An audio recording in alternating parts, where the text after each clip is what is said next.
Hello friends, ನಮಸ್ಕಾರ. ಹೇಗಿದ್ದೀರಿ? ಎಲ್ಲರೂ ಆರಾಮದಿರಿ ಅಂತ ತಿಳ್ಕೊತೀನಿ. ಬನ್ನಿ, ಇವತ್ತು ನಾನು ನಿಮಗೊಂದು ಸಿಂಪಲ್, ಹೆಲ್ದಿ ಮತ್ತು ಟೇಸ್ಟಿ ರೆಸಿಪಿ ತೊಗೊಂಡು ಬಂದೀನಿ. ಅದನ್ನು ಆಲ್ಮೋಸ್ಟ್ ಹೆಚ್ಚಿಗೆ ಬಾಣಂತಿಯರಿಗೆ ಕೊಡ್ತಾರೆ. ಬಾಣಂತಿಯರು ಅಷ್ಟು ತಿನ್ಬೇಕಂತೇನಿಲ್ಲ, ಎಲ್ಲರೂ ತಿನ್ಬೋದು. ಯಾಕಂದ್ರೆ ಇದು ಹೆಲ್ದಿ ರೆಸಿಪಿ ಐತಿ. ಇದ್ರೊಳಗೆ ಮೆಂತೆ ಕಾಳದು. ಮೆಂತೆ ಕಾಳಿದು ಬಾಣಂತಿಯರಿಗೆ ಹೆಲ್ದಿ ಅದ್ರ ಸಲುವಾಗಿ. ಆಮ್ಯಾಗ ಇದು ಬಾಣಂತಿಯರಷ್ಟು ತಿನ್ಬೇಕಂತೇನಿಲ್ಲ, ಎಲ್ಲರೂ ತಿನ್ಬೋದು. ಮೆಂತೆ ಕಾಳಿದು ಹೇರ್ಗೂ ಚಲೋ, ಆಮೇಲೆ ಶುಗರ್, ಡಯಾಬಿಟೀಸ್ ಇರ್ತಲ್ಲ ಅವ್ರಿಗೂ ಕಂಟ್ರೋಲ್ ಬರೋಕ್ಕೆ ಹೆಲ್ಪ್ ಆಗ್ತೈತಿ. ಅದ್ರ ಸಲುವಾಗಿ ಇದು ಹೇಗೆ ಮಾಡೋದು, ಏನೇನು ತೊಗೊಳೋದು ಎಲ್ಲ ನೋಡೋಣ ಬನ್ನಿ. ಅದಕ್ಕಿಂತ ಮೊದಲು ಚಾನೆಲ್ಗೆ ಸಬ್ಸ್ಕ್ರೈಬ್ ಮಾಡಿಲ್ಲ ಅಂದರೆ ಸಬ್ಸ್ಕ್ರೈಬ್ ಮಾಡಿ, ಲೈಕ್ ಮಾಡಿ ಮತ್ತು ಶೇರ್ ಮಾಡಿ. ಬೆಲ್ ಐಕಾನ್ ಕೂಡ ಕ್ಲಿಕ್ ಮಾಡಿ. ಇದರಿಂದ ನಾ ಮಾಡುವ ರೆಸಿಪಿಗಳ ವಿಡಿಯೋ ನೋಟಿಫಿಕೇಷನ್ ನಿಮ್ಮ ಮೊಬೈಲ್ದಾಗ ಬರ್ತೈತಿ. ಇನ್ನು 2 ಟೇಬಲ್ ಸ್ಪೂನಷ್ಟು ಮೆಂತೆಕಾಳು ತೊಗೊಂಡಿನಿ.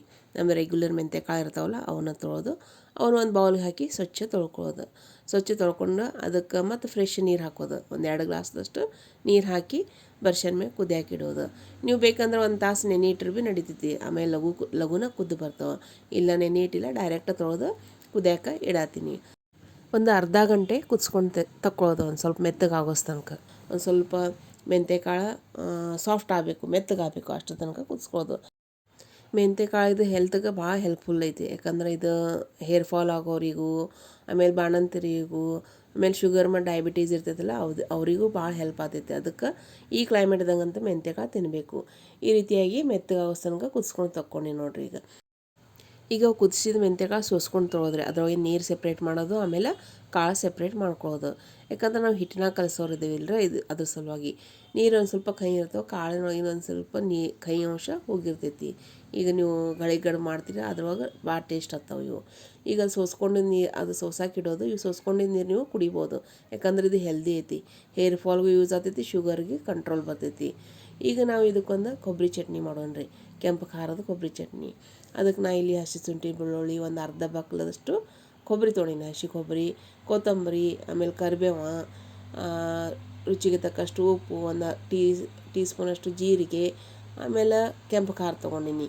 ನೀವು ಬೇಕಂದ್ರೆ ಶೇಂಗಾ ಕಾಳು ಅಥವಾ ಪುಟಾಣಿ ಕಾಳು ಹಾಕ್ಕೋಬೋದು. ನಾ ಇಲ್ಲಿ ಏನೂ ಹಾಕಿಲ್ಲ. ಒಂದು ಸ್ವಲ್ಪ ಲಿಂಬೆಹಣ್ಣು ತೊಗೊಂಡಿನಿ ಅಂತೇಳಿ 1 ಚಮಚದಷ್ಟು ಸಕ್ಕರೆ ತೊಗೊಂಡಿನಿ. ಇವೆಲ್ಲ ಏನು ಮಾಡೋದು, ನಾವು ಮಿಕ್ಸಿ ಜಾರ್ನ ಹಾಕಿ ಜವಳ ರುಬ್ಕೊಳ್ಳೋದು. ಭಾರಿ ಪೇಸ್ಟ್ ಮಾಡೋದಿಲ್ಲ. ಆಮೇಲೆ ಇದು ಕಲ್ಲಾಗ ಜಜ್ಕೊಂಡ್ರೆ ಭೀ ರುಚಿ ಆಗ್ತೈತಿ. ಈ ಕಲ್ಲಾಗ ಜಜ್ಕೊಂಡು ಕುಂಡ್ರಕ್ಕೆ ಯಾರಿಗೆ ಟೈಮ್ ಇಲ್ಲ, ಅದ್ರ ಸಲುವಾಗಿ ನಾನು ಮಿಕ್ಸರ್ನಾಗ ತೋರ್ಸಾತೀನಿ.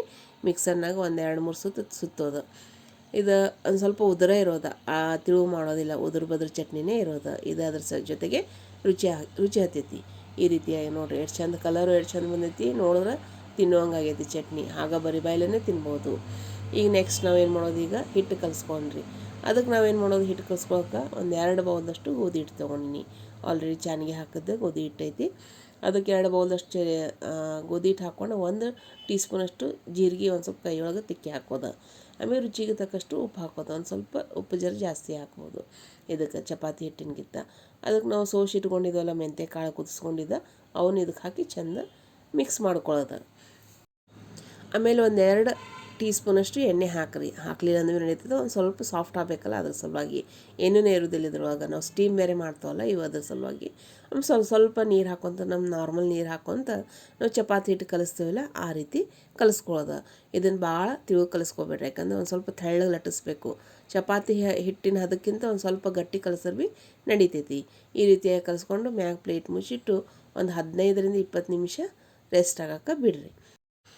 ಹಿಟ್ಟು ನೆನೆಸ್ತಕ್ಕ ನಾವು ಇಲ್ಲಿ ಬ್ಯಾಳೆ ರೆಡಿ ಮಾಡ್ಕೊಳ್ಳೋಣ. ಆಲ್ರೆಡಿ ನಾನು ಬ್ಯಾಳೆ ಕುಕ್ಕರ್ ಹಚ್ಚಿದ್ನಿ. ಒಂದು ಅರ್ಧ ವಾಟಿಯಷ್ಟು ಹೆಸರು ಬ್ಯಾಳೆ, ಆಮೇಲೆ ಒಂದು ಅರ್ಧ ವಾಟಿಯಷ್ಟು ತೊಗರಿಬೇಳೆ ತೊಗೊಂಡು ಕುಕ್ಕರ್ಗೆ ಹಚ್ಚೀನಿ. ಅದರೊಂದು ಸ್ವಲ್ಪ ಹಿಂಗೆ, ತುಪ್ಪ ಹಾಕಿ ಬಿಸಿನೀರು ಹಾಕಿ ಚಂದ ನುಣ್ಣಗೆ ಕುದಿಸ್ಕೊಂಡೀನಿ. ಇದನ್ನು 3-4 ಸಿಟಿ ತೊಗೋಬೋದು. ಇದನ್ನು ಬಿಸಿ ಇರ್ತಾಗೆ ರವಿಗಿಲೆ ಕಡಿಬೋದು, ಯಾಕಂದ್ರೆ ಒಂದು ಜೀವ ಆಗಬೇಕು. ಮೊದಲು ನಮ್ಮ ಏನು ಮಾಡ್ತೀರಿ, ಇದು ಆಗ ನಮ್ಗೆ ಗಳಿಗಡುಬು ಸಂಗಟ ಬ್ಯಾಳೆ ಸಂಗಟ ತಿನ್ನಕ್ಕೆ ಕೊಡ್ತಿರು. ಆದರೆ ಈಗಿನವ್ರು ತಿನ್ನಬೇಕಲ್ಲ, ಅದಕ್ಕೆ ಒಂದು ಸ್ವಲ್ಪ ತಡ್ಕಬೇಕು. ಹುಡುಗರು ಎಲ್ಲಾಕ ತಡ್ಕಾನೇ ಅಂತಾರೆ. ಅದ್ರ ಸಲುವಾಗಿ ಇದಕ್ಕೊಂದು ಸ್ವಲ್ಪ ತುಪ್ಪಿನ ಒಗ್ಗರಣೆ ಘಮ್ ಅಂತ ಕೊಡೋಣ. ಅದಕ್ಕೆ ನಾ ಇಲ್ಲಿ 1-2 ಟೀ ಸ್ಪೂನಷ್ಟು ತುಪ್ಪ ಹಾಕಿನಿ. ಕಾಯ್ದ ನಂತರ ಅದಕ್ಕೆ ಸಾಸಿವೆ, ಜೀರಿಗೆ, ಒಂದು ಸ್ವಲ್ಪ ಹಿಂಗೆ, ಹಸಿಮೆಣ್ಸಿಕಾಯಿ, ಕರಿಬೇವು ಹಾಕಿ ಒಗ್ಗರಣೆ ಕೊಟ್ಟಿನಿ. ಅದನ್ನು ಇದಕ್ಕೆ ಹಾಕ್ಕೊಂಡು ಚೆಂದ ಮಿಕ್ಸ್ ಮಾಡ್ಕೊಳ್ಳೋದು. ಇದು ಒಗ್ಗರಣೆ ಇದ್ರೆ ತಿಂತಾರೆ, ಆಗ ಯಾರೂ ತಿನ್ನೋದಿಲ್ಲ.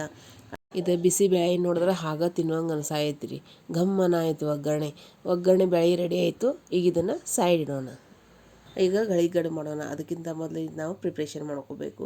ಒಂದು ಚಾನಗಿ ತೊಗೋಬೇಕು, ನಿಮ್ಮಲ್ಲಿ ಯಾವುದೈತೆ ಅದು ಚಾನಗಿನೂ ತೊಗೋರಿ. ಅದಕ್ಕೊಂದು ಸ್ವಲ್ಪ ಚೆಂದ ಎಲ್ಲ ಕಡೆ ಎಣ್ಣೆ ಹಚ್ಚಿರಿ, ಯಾಕಂದ್ರೆ ಇದ್ರೊಳಗೆ ನಾವು ಸ್ಟೀಮ್ ಮಾಡ್ಕೊಳ್ಳೋದು. ಆಮೇಲೆ ಒಂದು ಕಡಾಯಿ ತೊಗೊಳೋದು, ಕಡಾಯಿ ಕಡೆ ಲಕ್ಷ ಕೊಡಬೇಡ್ರಿ, ಒಂದು ಸ್ವಲ್ಪ ಕರ್ಗಾಗೈತದ.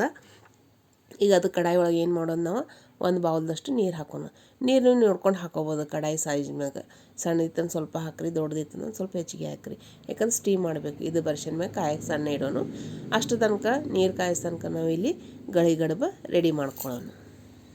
ಕಲಸಿಟ್ಟಿದ್ದು ಹಿಟ್ಟು ಚೆಂದ ಎಂದೈತಿ, ಅದಕ್ಕೆ ಸಣ್ಣ ಸಣ್ಣ ಉಳ್ಳಿ ಮಾಡ್ಕೊಂಡ್ರಿ. ಗಳಿಗಡುಬು ಅಥವಾ ಎಲೆಗಡುಬು ಅಂತಾರೆ ಇದಕ್ಕೆ. ಇವನ್ನ ಸಣ್ಣ ಸಣ್ಣನೇ ಮಾಡೋದು, ಭಾಳ ದೊಡ್ಡ ಮಾಡೋದಿಲ್ಲ, ಯಾಕಂದ್ರೆ ನಾವು ಸ್ಟೀಮ್ ಮಾಡೋದಿರ್ತೇವಲ್ಲ ರೀ, ಅದ್ರ ಸಲುವಾಗಿ. ಚಪಾತಿ ಆದ್ರೆ ನಾವು ದೊಡ್ಡದು ಇಟ್ಟಿಸ್ಬೋದು. ಅದ್ರ ಗಳಿಗಡುಬು ಅಥವಾ ಎಲೆಗಡುಬು ಇವು ಏನು ನಿಮ್ಮ ಕಡೆ ಏನು ಅಂತೀರ ಅನ್ನೋದು ಕಮೆಂಟ್ ಮುಖಾಂತರ ತಿಳಿಸ್ರಿ. ಈ ಗಳಿಗಡುಬು ಮಾಡೋಕೆ ಸಣ್ಣ ಸಣ್ಣ ಉಳ್ಳಿ ಮಾಡ್ಕೊಳ್ಳೋದು, ಅದನ್ನು ಸ್ವಲ್ಪ ಎಣ್ಣೆ ಹಚ್ಕೊಳ್ಳೋದು ಕೈಗೆ, ಯಾಕಂದ್ರೆ ಹಿಟ್ಟು ಜರ ಮೆಂತ್ಯ ಕಾಳು ಹಾಕಿರ್ತೀವಿಲ್ಲ, ಒಂದು ಸ್ವಲ್ಪ ಜಿಗಿ ಆಗ್ತೈತೆ. ಅದ್ರ ಸಲುವಾಗಿ ಒಂದು ಪ್ಲೇಟಿಗೆ ಹಾಕಿ ಎಣ್ಣೆ ಹಚ್ಚಾತೀನಿ, ಯಾಕಂದ್ರೆ ನಾ ಗಳಿಗಡುಬು ಒಂದೊಂದು ಮಾಡಿ ನಾವು ಸ್ಟೀಮ್ ಮಾಡ್ಬೋದು, ಅದ್ರಲ್ಲಿ ಹಂಗೆ ತೋರ್ಸಕ್ಕೆ ಬರೋದಿಲ್ಲ.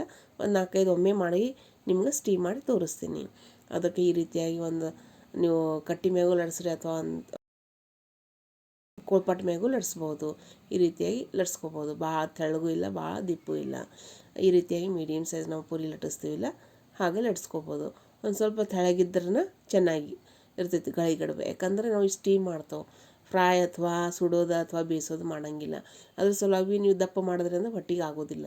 ಅದ್ರ ಸಲುವಾಗಿ ಆದಷ್ಟು ಒಂದು ಸ್ವಲ್ಪ ತೆಳ್ಳಗೆ ಲಟ್ಸೋದು ಚೆನ್ನಾಗಿರ್ತೈತಿ. ಇದಕ್ಕೆ ಆಲ್ಮೋಸ್ಟ್ ಇದು ಗಳಿಗಡುಬು ಮಾಡೋತ್ತಾಗ ಏನು ಮಾಡ್ತಾರೆ, ಒಂದೊಂದು ಲಟ್ಟಿಸಿ ಒಂದೊಂದು ಸ್ಟೀಮ್ ಮಾಡಿ ತಕ್ಕೋತಾರೆ. ಇಲ್ಲಿ ನಮ್ಗೆ ಒಮ್ಮೆ ತೋರ್ಸೋಕೆ ಆಗಂಗಿಲ್ಲ ಅಲ್ರಿ ನಿಮಗೆ. ಅದ್ರ ಸಲುವಾಗಿ ನಾ ಇಲ್ಲಿ ಒಮ್ಮೆ ಲಟ್ಸ್ಕೊಂಡು ಎಣ್ಣೆ ಹಚ್ಚಿಟ್ಟು ಪ್ಲೇಟ್ನಾಗ ಇಡಾತೀನಿ.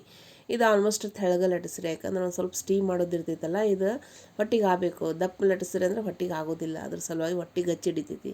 ಅದ್ರ ಸಲುವಾಗಿ ತೆಳ್ಳಗೆ ಲಟ್ಸ್ಕೊಂಡು ಚೆಂದ ಸ್ಟೀಮ್ ಮಾಡಿಕೊಂಡು ಬಿಸಿ ಬಿಸಿ ಬ್ಯಾಳೆ, ಕೊಬ್ಬರಿ, ಚಟ್ನಿ ಇದ್ರ ಜೊತೆ ಭಾಳ ಚೆನ್ನಾಗತ್ತೈತಿ, ರುಚಿ ಹತ್ತೈತಿ. ಈ ರೀತಿಯಾಗಿ ನಾ ಎಲ್ಲ ಗಳಿಗಡುಬು ರೆಡಿ ಮಾಡ್ಕೊಳ್ತೀನಿ.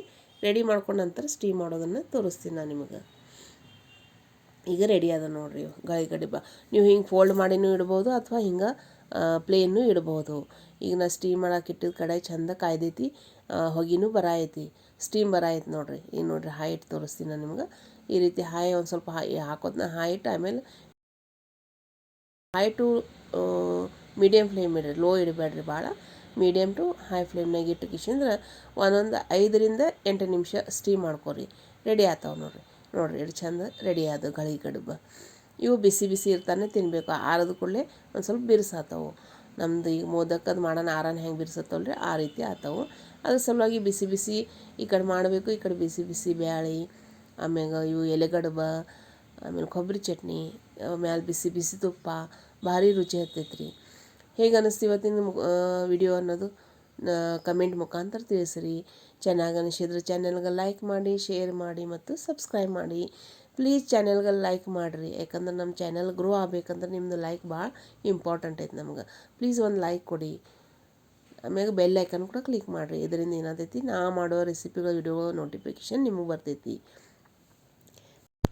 ರೆಡಿ ಆದ ನೋಡಿರಿ ಬಿಸಿ ಬಿಸಿ ಗಳಿಗಡುಬು. ಇವು ಬಿಸಿ ಬಿಸಿನೇ ತಿನ್ನಿರಿ, ಆರದ ನಂತರ ಇವು ರುಚಿ ಹತ್ತೋದಿಲ್ಲ. ಹೆಲ್ದಿ, ಟೇಸ್ಟಿ ಮತ್ತು ಈಸಿ ರೆಸಿಪಿ. ಈ ಕ್ಲೈಮೇಟ್ಗೆ ಭಾರಿ ಬೆಸ್ಟ್ ಆಗ್ತೈತಿ. ಮ್ಯಾಗ ಥಂಡಿ ಇರೋನ ಬಿಸಿ ಬಿಸಿ ಗಳಿಗಡುಬು ಅಥವಾ ಎಲೆಗಡುಬು, ಕೊಬ್ಬರಿ ಚಟ್ನಿ, ಆಮೇಲೆ ಬ್ಯಾಳೆ, ತುಪ್ಪ ಹಾಕ್ಕೊಂಡು ತಿಂದ್ರೆ ನಿಮಗೆ ಬೇರೆ ಏನೂ ಹತ್ತೋದಿಲ್ಲ. ಇದೊಂದು ಪಾರಂಪರಿಕ ಮೊದಲಿನ ರೆಸಿಪಿ, ಹೈ ರೆಸಿಪಿ ಇದು. ಇದೆಲ್ಲ ನಮ್ಮ ಅವ್ವದಿರು ಮಾಡ್ತಿದ್ರು. ಈಗ ಬರ್ತಾ ಕಡಿಮೆ ಐತಿ, ಆದರೂ ನಾವು ಈ ರೆಸಿಪಿಗಳು ಮಾಡಿ ನಮ್ಮ ಹುಡುಗರಿಗೆ ತಿನ್ನಿಸ್ಬೇಕು. ಯಾಕಂದ್ರೆ ನಮ್ಮದು ಇಂಡಿಯನ್ ಫುಡ್ ಕಲ್ಚರ್ ಒಳಗೆ ವೆರೈಟೀಸ್ ಭಾಳ ಅದಾವೆ, ಆಮೇಲೆ ರೆಸಿಪೀಸ್ ಭಾಳ ಅದಾವೆ, ಆಮೇಲೆ ಹೆಲ್ದಿ ರೆಸಿಪಿ ಅದಾವೆ. ಅದ್ರ ಸಲುವಾಗಿ ಈ ರೀತಿಯಾಗಿ ಗಳಿಗಡುಬು ರೆಡಿ ಆಯಿತು. ಹೇಗೆ ಅನ್ನಿಸ್ತು ವಿಡಿಯೋ ಅನ್ನೋದನ್ನು ಕಮೆಂಟ್ ಮುಖಾಂತರ ತಿಳಿಸ್ರಿ. ಚೆನ್ನಾಗಿ ಅನಿಸಿದ್ರೆ ಲೈಕ್ ಮಾಡಿ, ಶೇರ್ ಮಾಡಿ ಮತ್ತು ಸಬ್ಸ್ಕ್ರೈಬ್ ಮಾಡಿ.